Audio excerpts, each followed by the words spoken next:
Unohdettu aeg, mu sees vaikne tee, kadunud ööd mulle enam haiget ei tee. Tuules mu mõtted vaikivad veel, kannavad unistust, mis alles on veel, mis alles on veel.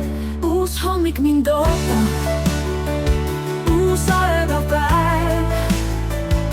Ma sulen silmad ja tunnen, et jään. Lootus ja unistused tasa mind viivad, kõik uus on ees.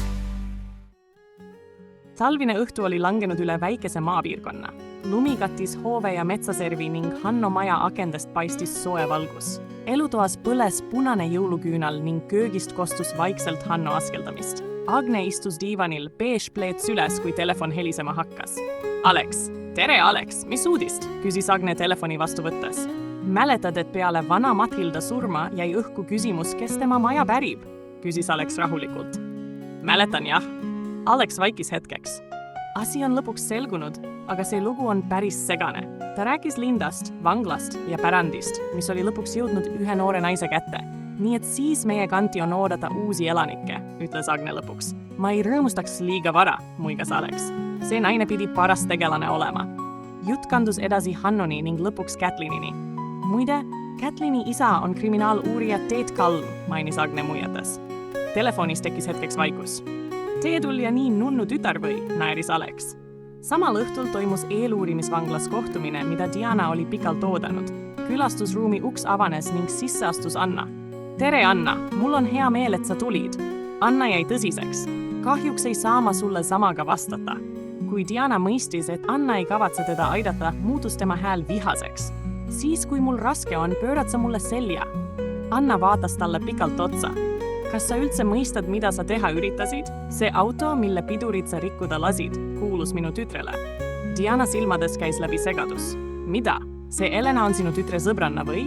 On küll, vastas Anna külmalt. Ja kedagi tapma ma küll ei hakkaks. No aga midagi ju ei juhtunud, nähvas Diana.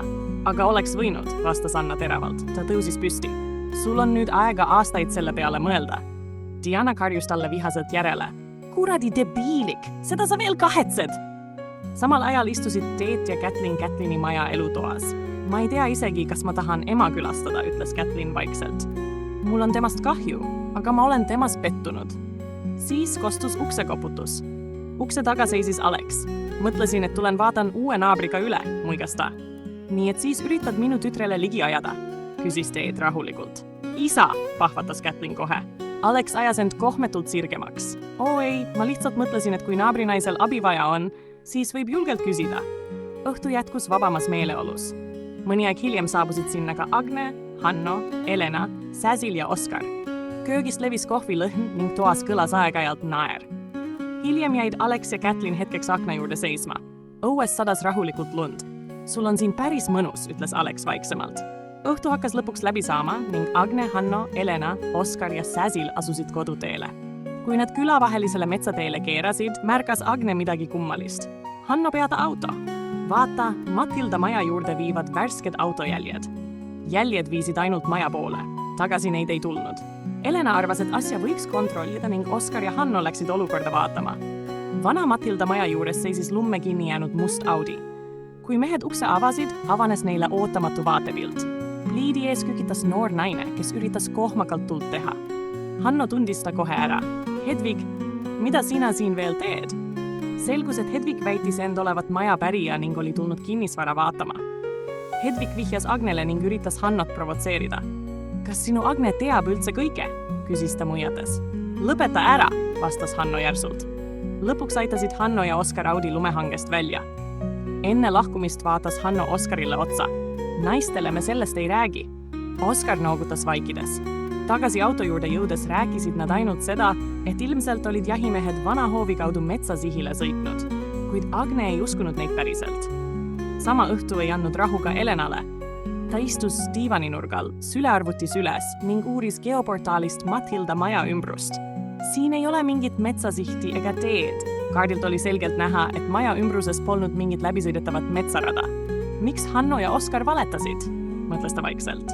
Hiljem, kui Agne ja Hanno juba kodus olid ning lumi akna taga edasi sadas, otsustas Agne lõpuks Hannolt küsida. Hanno, miks mul on tunne, nagu te Oskariga ei rääkinud päris tõtt? Hanno väitis, et nad ainult kontrollisid maja ümbrust ja vaatasid, kuhu jäljed viisid.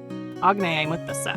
Kui te tagasi tulite, olite mõlemad nii vaiksed, nagu oleksite midagi sellist näinud, mida seal olla ei tohiks. Hanno muigas pingeliselt. Mis seal ikka olla saab? Röövlid või kummitused? Samal ajal, kui lumi kattis vaikseid metsi ning soojad tuled põlesid talviste majade akendes, jäi õhku tunne, et Matilda maja ümber oli hakanud liikuma midagi palju suuremat, kui keegi neist veel aimata oskas. Jätkub.